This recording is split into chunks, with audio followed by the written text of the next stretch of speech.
Gente, voltei. Vamos lá continuar com a nossa aula, né? Então, nós estávamos falando da divisão da Alemanha por um muro, né, na cidade de Berlim, simbolizando a divisão do mundo em dois blocos, um capitalista e o outro comunista. Aí, na sequência, a gente tem a criação de alguns planos que eram feitos pelos governos, tanto dos Estados Unidos como da União Soviética, conselhos que eram organizados.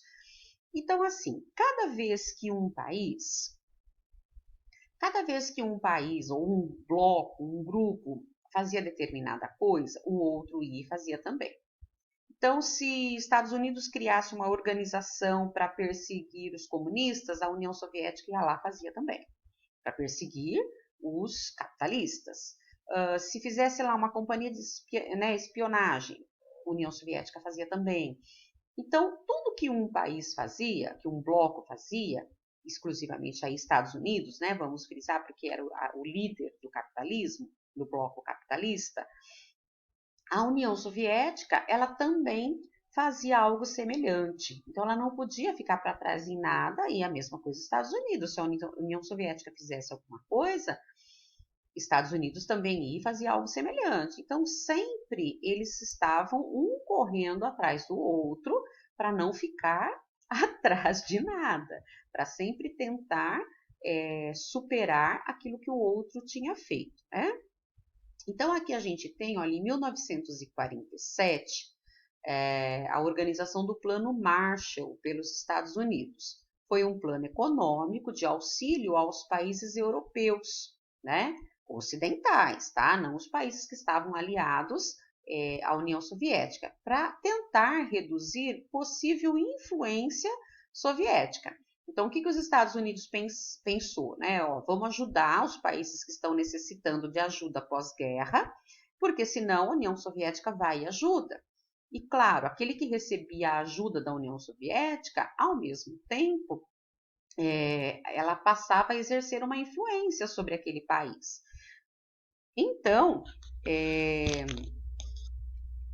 esqueci de pôr o microfone aqui, Então, os Estados Unidos tentavam agir mais rápido, mas a União Soviética também não deixava para trás, tentava fazer sempre alguma coisa para poder ganhar dos Estados Unidos. E aí vem, ó, em 1949, o Comecon, que era um Conselho para Assistência Econômica Mútua, versão soviética do Plano Marshall, né? Então, eles iam sempre buscando alguma forma de ganhar do outro, né?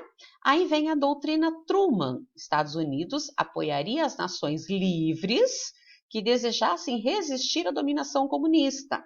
Combate ao comunismo em qualquer lugar do planeta. Então, os Estados Unidos, dentro da doutrina Truman, passa a buscar, vamos dizer assim, ajudar os países que não quisessem ter o comunismo dentro dele. Só que isso, claro, se não tem o comunismo, tem o capitalismo. Então, se não tivesse a influência da União Soviética, teria a influência dos Estados Unidos. Em contrapartida, olha, vem o Cominform, que era o Comitê de Informação dos Partidos Comunistas e Operários, que é a união de partidos comunistas europeus para evitar a influência dos Estados Unidos. Então, a União Soviética ela começa a se unir também a países para tentar evitar a influência capitalista. Em 1949, veio a OTAN, Organização do Tratado do Atlântico Norte. Então, foi uma aliança militar de países capitalistas. Mas aí em 1955 veio lá o Pacto de Varsóvia, que também era uma aliança militar de países do leste europeu. Vocês estão percebendo como que funcionava? Então, um faz uma coisa, o outro vai e faz também. Então, eles não davam chance de um ser melhor que o outro. E aqui tem um mapa que mostra, né? O que está em azul são os países que se aliaram aos Estados Unidos, tá? E o que está em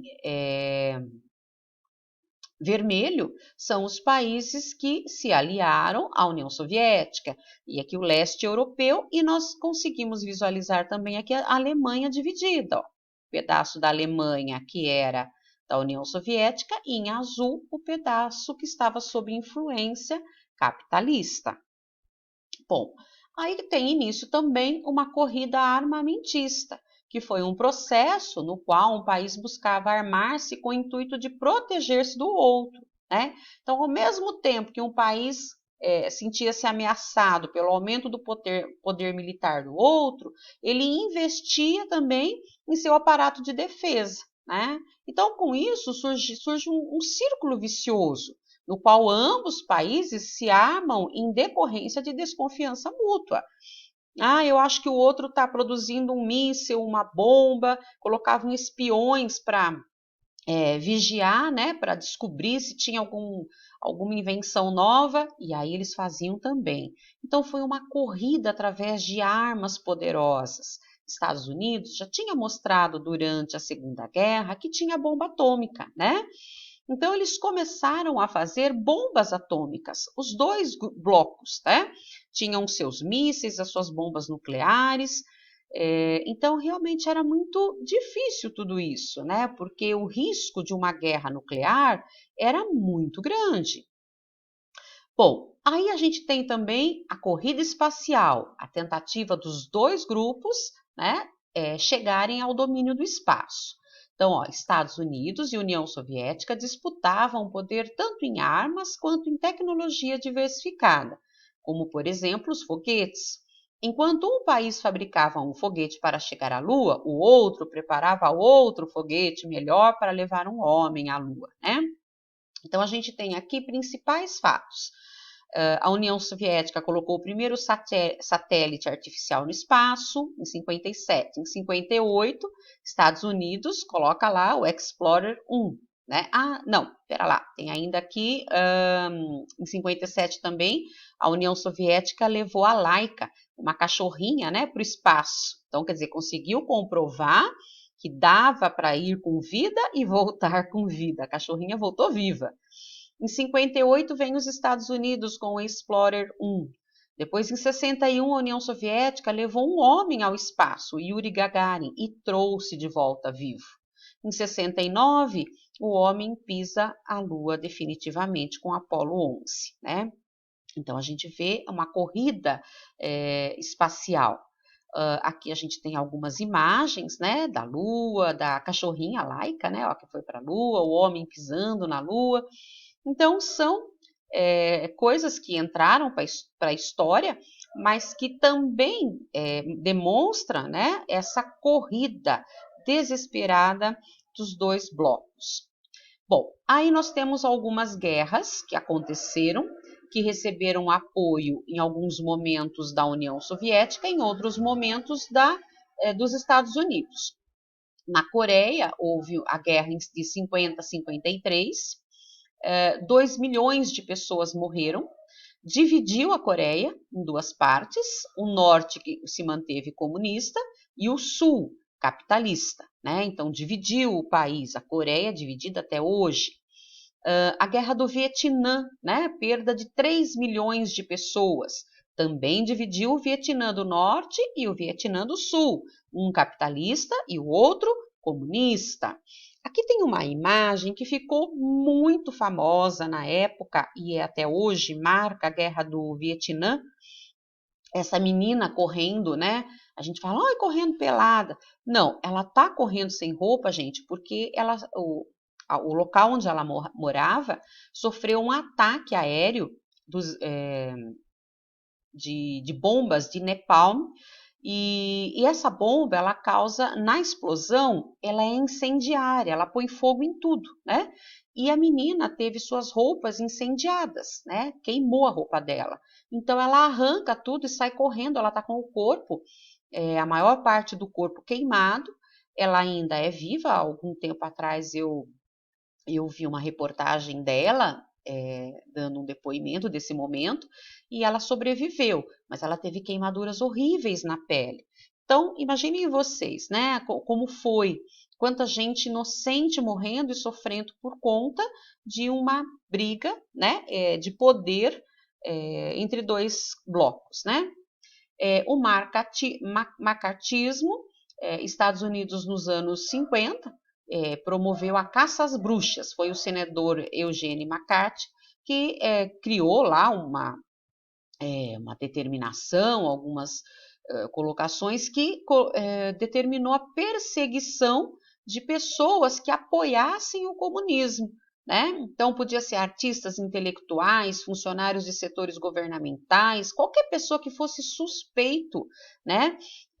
Podia ser perseguido, preso e morto na cadeira elétrica. Tá? Nós tivemos casos de pessoas que foram mortas na cadeira elétrica por conta de espionagem. Né? Então, isso foi muito cruel.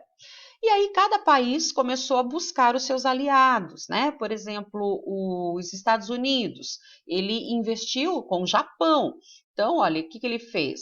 Investiu, o Japão estava completamente destruído por conta de bombas atômicas do próprios Estados Unidos e recebeu pesados investimentos dos Estados Unidos para se reerguer, né? E hoje, né, 20 anos depois, vamos dizer assim, e hoje também, é a segunda maior potência econômica mundial, né?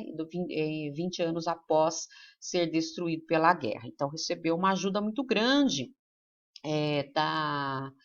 dos Estados Unidos. Já nós temos aqui uma outra situação, né? Buscando aliados, então a gente está vendo aqui que a União Soviética não ficou para trás, ela foi também em busca de Cuba.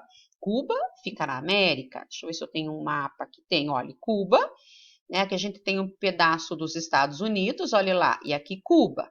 Então, vocês percebam que fica muito próximo dos Estados Unidos. Então, o que Cuba fez?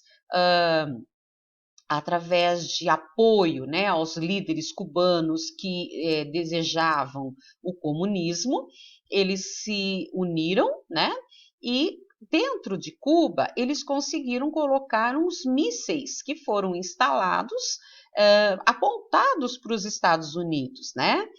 E aí, quando os Estados Unidos descobriu isso, acabou promovendo um bloqueio naval a Cuba. Então, os Estados Unidos proibia que qualquer país chegasse até Cuba. Então, o país começou a sofrer, porque não recebia nada de país nenhum. Né? Aqui são as fotos aéreas que mostravam os mísseis instalados dentro do território cubano.